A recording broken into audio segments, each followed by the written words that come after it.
and welcome to Getting to Good Enough, a podcast to help you let go of perfectionism so you can do more of what you love. I'm Shannon Wilkinson, a life coach in Portland, Oregon. I'm a recovering perfectionist who's getting better at good enough. And I'm Janine Adams, a certified professional organizer in St. Louis, Missouri, and I'm lucky enough to be naturally good at good enough. And today we're talking about taking charitable actions.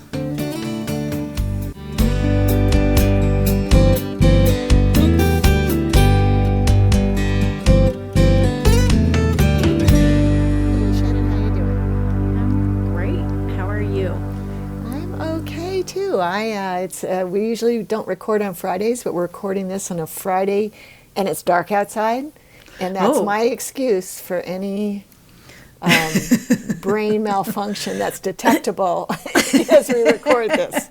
So I'm not 100% here, I don't think. It's been a long week. Yeah, this is not when we usually record, but it's what works this week, right? That's right. It'll be great. Yes. And I am, today is the day that I do my weekly charitable activity at the pediatric intensive care unit at our local university hospital. Mm-hmm. And so I've got this on the mind, thinking about helping and how to help and how it can be really easy to get caught up in perfectionism and then not do anything. Right, not do anything at all. How did you find your volunteer gig? Well, a friend of mine who I think listens to the podcast sometimes, hi Patty, she was doing it. She was a kindergarten teacher for years and then took a leave and she started doing it, and she would post about it, and every time she posted I thought, that looks amazing, I wonder if I could do that. And I had been volunteering with an organization in Oregon called Start Making a Reader Today, where I would spend an hour, a half an hour with each with two different kids, and would read to them or let them read to me or whatever, and I would have the same kids for a school year.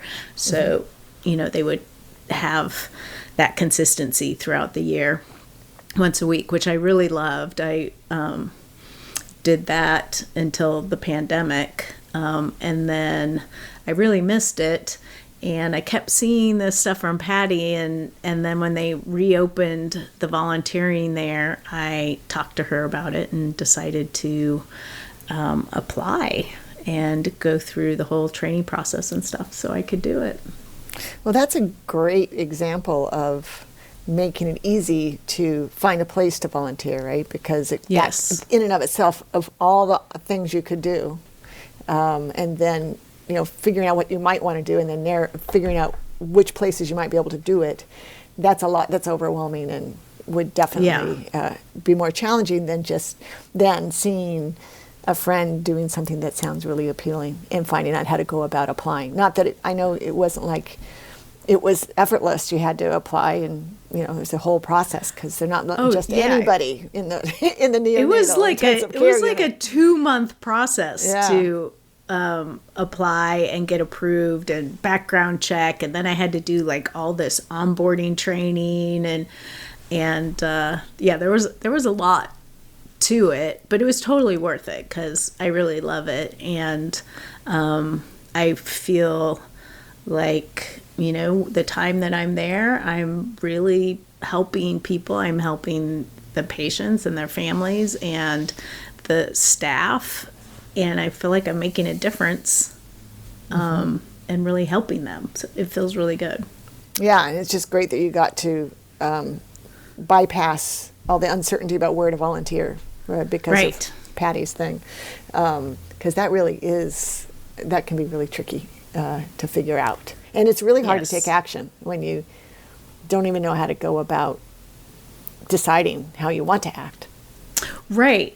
And I think that's one of the things to think about is, if you have time available that you want to volunteer, to think about, what things do you enjoy that, could be of service to someone, or what's the word I want?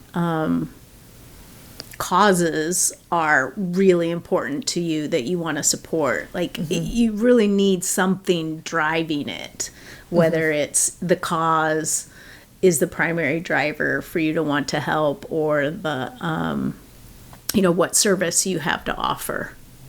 Right. And maybe with the kind of conditions you want to work in, and just any filters you can apply to help narrow it down. I know, like for me, I know I'm right now I'm not leaving the house to volunteer anywhere, but I am doing my postcards to voters, which is just the super easy thing for me to do. It fits right into my sedentary lifestyle. Yeah. But when I have more time, and when life settles down a little bit, I would like to, now that we're post-pandemic, I would like to try to get out more and help. But I'm not sure where or how. Or Barry's going to retire soon, and I was just thinking yesterday, gosh, I wonder if he might want to volunteer somewhere in his retirement. Yeah. Yeah. Yeah. So he'll have to listen to this episode. Right. There are so many different ways to volunteer. Like you said, you do the postcards to voters. I always I don't really think about it as volunteering, but I do texting. Oh yeah. For text banking, which happens pretty much year round, even when there isn't an election, because I texted about COVID vaccines, and I texted about all different kinds of things, like health services. I've texted about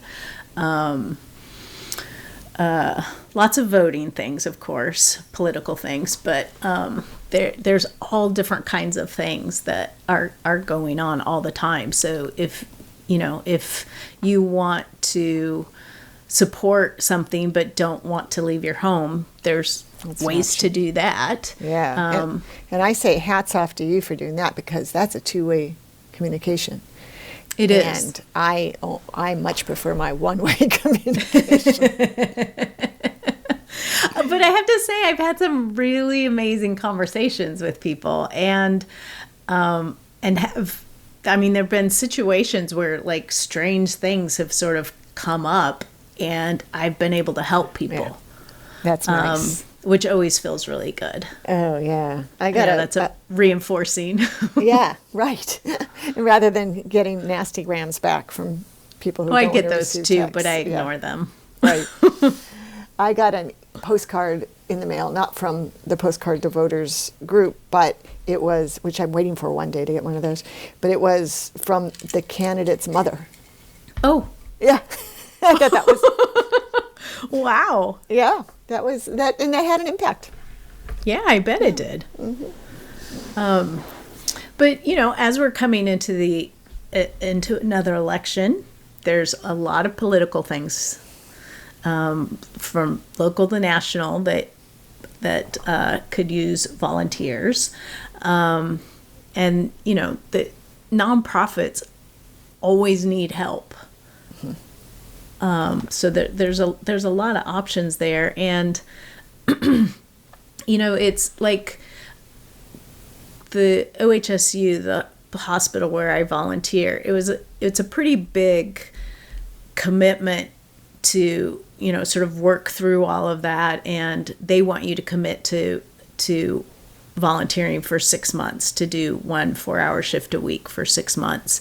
But a lot of places, I think they're just happy to get any help they can. So, you might try out a few places before you commit to something more regularly. Right, or donate time at a special event or something like that. I was just, what is it? Oh, a friend of mine volunteers at the theater here where there are big concerts or plays, like that's where I saw Hamilton. And she gets to stay for the show. If she. Oh yeah, I saw that. You can sign up to be a volunteer usher. Yeah, that's what she does. So there's definitely so many benefits to volunteering. It's not a one-way street there, right? So you get to know people, it can be a very great way to meet people, depending on where, for volunteering for a nonprofit or for an event. Yeah, that's a great idea. And I think that perfectionism can get in the way of donating goods too, not just your time, but, donating stuff. So true. I see it all the time in my clients, and a lot of people will never get around to. They'll go to the effort to decide to let go of something, but it gets so hard to actually do the donation if you're looking for the perfect place to donate it, separating out your donations into various categories for various places. And I know that I always urge people to just, especially if you're doing a big clean out, go to a one-stop shop where they will welcome all of this stuff, your clothes and your housewares or whatever. If you want to get really specialized and you actually do it, great. But I find what I see in people is that that this stuff stays in the bags and the boxes instead of actually leaving the house. Yeah. And, I had to overcome that on more than one occasion and just take it to the place where I can drop it all off and be done with it, as opposed to maybe I should take this here, maybe I should take this there, or wait, that's not the best, and then next thing you know, I just have bags of donated goods that I'm looking back through to see if maybe there's something in there I want to keep. Right, exactly. We always like to take our clients' donations with us so that doesn't happen. Yeah, it's so easy, though, to have that happen. So, letting go of perfectionism there, I think, I just trust that it's going to get into the hands of somebody who can use it. And it doesn't, needy people or not even, people who would be happy to receive or buy this stuff can be anywhere. Mm-hmm. So it doesn't have to be dressed for success if it's clothes that would look good in a job interview, although that's great. Right. If it's easy. Yes. Yeah. And that's the thing is, however easy it needs to be to get done, let it be that easy. Right. And I think that goes to, monetary donations too. I was just thinking about that. We have a really great thing in Oregon where we have a organization called the Cultural Trust. And if you donate to different organizations that fall under this Cultural Trust umbrella, they will match your donation. Oh, wow. And so that helps us sort of narrow down who we support, because, we want to be able to give that extra. So, and there's a lot of organizations under that umbrella, but, just sort of not stressing about it too much, but, we like the art museum, we like the public radio station, we like the theater that we pre-pandemic had season tickets to. So, just making those donations easier too. And trusting, like you said, that whatever you end up doing will be useful and helpful. Right, will help somebody. And what I like about the cultural trust concept is presumably, it narrows down the options, which is always helpful. Right. And also anybody who's fallen under that umbrella probably is a deserving institution. Right. So you don't have to worry about that. Mm-hmm. But donating to the best place that makes its best use of its money. Yeah. Although there is a website, I can't remember what it's called. Do you happen to remember that, where you can research nonprofits? Yeah, is it Charity Navigator? I don't know, but it's something like that. We'll find it and put it in the show notes. But that's sort of the opposite of what I'm suggesting. I know. You're trying not to spend too much time researching the very best places, I guess is what I'm saying. But if you want to spend your time that way, Well, I just brought that up in terms of to get a quick overview, so you're not like worried about it, as opposed to going to try to find the best place. But like, oh, I want to give money to this thing. Let me just check and make sure that it's, not a total boondoggle. A quick confirmation, right? Yeah. Yeah. Right. Yeah. That sounds good. Yeah. So we would love to hear from your listeners. We would love to hear from you, our listeners. How do you make choices about taking charitable action? You can let us know on Facebook or Instagram at Getting to Good Enough. On Twitter, we're at GTG Enough. You can head over to gettingtogoodenough.com and leave a comment in the show notes, or you can call 413-424-GTGE, that's 4843, and leave us a voice message. Until next time, this is Shannon Wilkinson in Portland, Oregon. And Janine Adams in St. Louis, Missouri. And we hope that good enough is getting easier for you.